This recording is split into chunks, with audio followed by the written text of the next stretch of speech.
reading it, but I thought maybe I should read it because I had not asked anyone.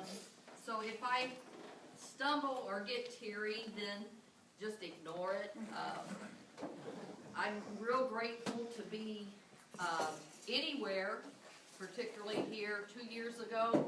I stumbled in here. I had gotten released from the hospital on the 23rd of December after 2 weeks of very serious illness and thought my liver and pancreas were done. And I came out and it was, for me, the miracle of life. And I sat here and didn't know if I had bought anybody Christmas presents, did not cook any food. I was just happy to be in the middle of it. I feel that way today. I'm happy for each family that's here. We really appreciate seeing you. Even though we're a smaller group than we've been in the past, we have a lot larger group than many people do. So the setting is in the mountains of Virginia, and it's in 1964 on Ely's Creek. A very chilly and blustery winter was there in the mountains on Ely's Creek. Hidden deep into those Appalachian mountains with beautiful white snow-peaked mountains was a small community of about 15 families that the Caldwell spent 3 years with. We lived approximately 5 miles from the Kentucky state line in Virginia. We were about 30 miles from Harlan, Kentucky. And I use the terms daddy and mama and some of these because this is mountain talk. It's not proper grammar, it's mountain talk. Daddy and mama made the decision to move us to Ely's Creek when the violence in Detroit became virtually unbearable. 11 of the 12 Caldwell children were moved to Ely's Creek. Leon, the oldest, remained in Detroit as he had gotten married and had family obligations there. Ethelene was the oldest, 20 years old, and Vonda was the youngest at about 5 years old. We grew most of our food in the spring and summer and canned as much as possible.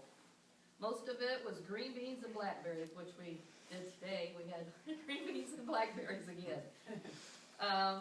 And you can guess we ate more green beans and blackberry cobbler than some of us want to talk about. We had a coal morning stove in the living room. Our mother bought it for $5. She went around the neighborhood there when we got there and got that stove for $5. There were 4 rooms in the house, all approximately 9 by 12, so you can imagine that we were crowded. That's 11 children and 1 adult, so that's 12 people in 4 rooms. We also had a coal stove to cook on. In good times, when we had enough money, we bought a ton of coal for $5, but when times were bad, we had to use slate at $3 a ton. Slate burned so badly and slowly, it was almost impossible to get it to light even with newspaper and kindling. Do you know what kindling is? Something burns you.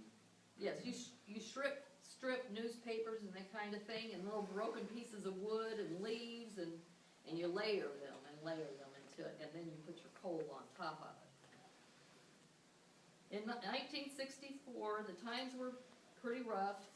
We were getting slate when we could afford it. So Mom sent Nathan out to look for scraps of coal from the delivery trucks who left off the coal. Nathan could usually get enough to cook 1 meal. Our father was sending only $25 a week to support us, and that covered the food and other essentials. Even then, it was impossible to live on so little. The only utilities we paid for was electricity, as we had a spring and burned coal for the heat. We had an outhouse halfway up a mountain that was on the side of our house. Mama used a wringer washer at some point to wash clothes, but did not use a washboard before. She had to use a washboard before she could afford this washer. She had to pay it in payments like $2 a week. When we hung the clothes out in the winter, our fingers would feel like they had been frostbitten. The clothes froze on this clothesline, and it was pretty difficult to pull them off. You remember that? We do.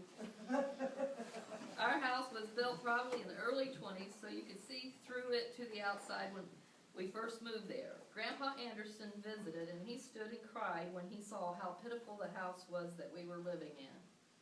He went to town and bought some tar roofing and sealed the holes so the wind would not go through it. Things looked pretty rough that year about 2 weeks into December.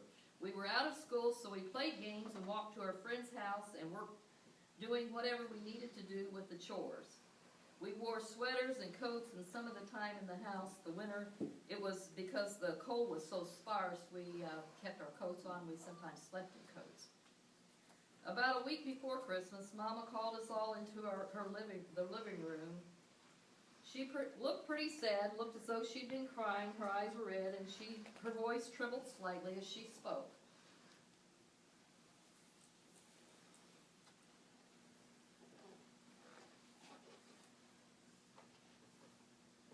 She said, "Y'all won't be getting anything for Christmas this year.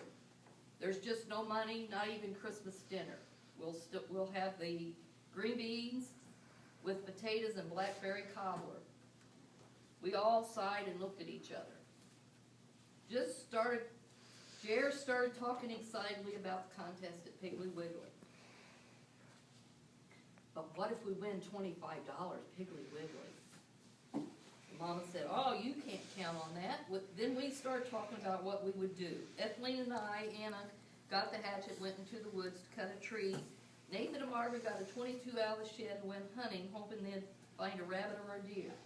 Rachel, Karen, Ethelene, Juanita, Denny, Jonathan, and Vonda started making paper chains to hang on the tree. Mama made popcorn to string. That's all we put on the tree.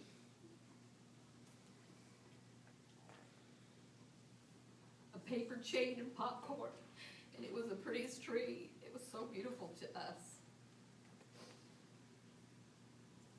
Each of the children tried to find something we had so we could make up for the younger children. We wrapped up things that had hair, like hair ribbons and socks that the other ones had. One of us wrapped up a rock for Ethelene, but I'll never tell you who that was. We were all pretty excited wrapping up nonsense in newspaper.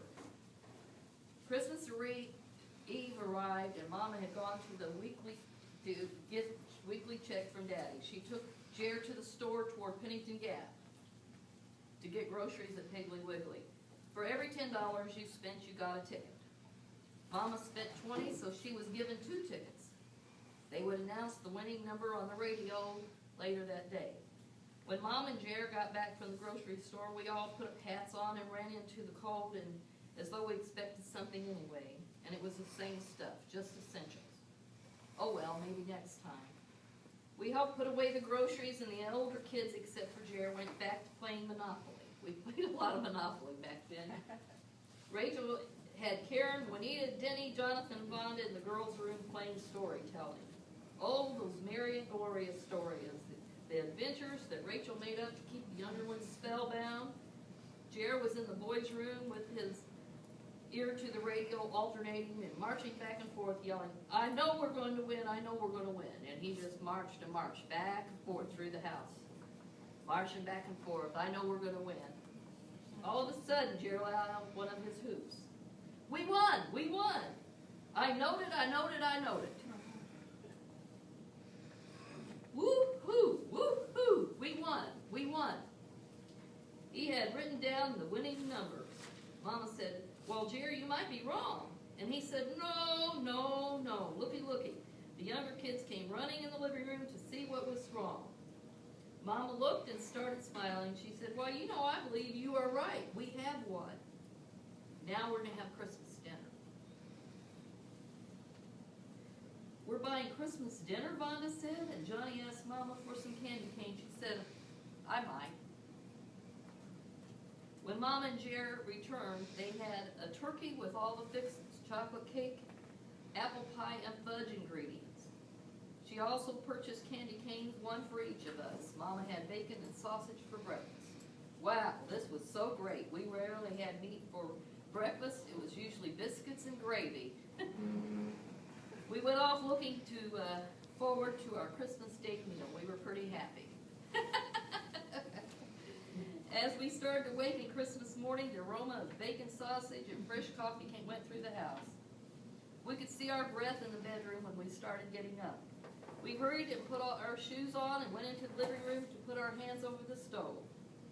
Ethelene sent Vonda in to ask Mama if we could open our presents that we'd wrapped each other. You know, you always send the youngest one because your mother will let them get by with it, right? Mama said, Let's eat breakfast first. Mama prayed for our meal, thank God for the $25 we'd won so we'd have meat for breakfast and a Christmas dinner. While we ate breakfast, Mama put chocolate cake and pie in the oven. We all scattered and started playing cards and Monopoly. The smell of turkey, chocolate cake, and apple pie flowed through the house. Got hungry just smelling it. Mama stopped cooking and came into the living room. She had flour all over her face, her black hair, and her apron. She had beautiful blue-black hair when she was a young woman, and she never got gray until she was about 70. Mama said, "Y'all come in here." She sat down in the rocking chair in front of the furnace. The younger children all sat on her bed, which was in the living room. Even with the flour scattered all over Mama's face, you could still see the twinkle in her hazel eyes. Mama slowly started to smile. Then she broke into a laugh as she reached into her apron. Mama said, "I have something for y'all." She pulled out 11 new bills and handed each one of us a new dollar. As Mama laughed out loud, Jared started to laugh his contagious laugh. Then we all laughed, and we laughed and laughed. Then we all gave each other our silly gifts for each other. For me, that Christmas on Healy's Creek in 1964 with Mama, Jared, and all of you guys, and feeling so fortunate to have Christmas dinner and $1 bill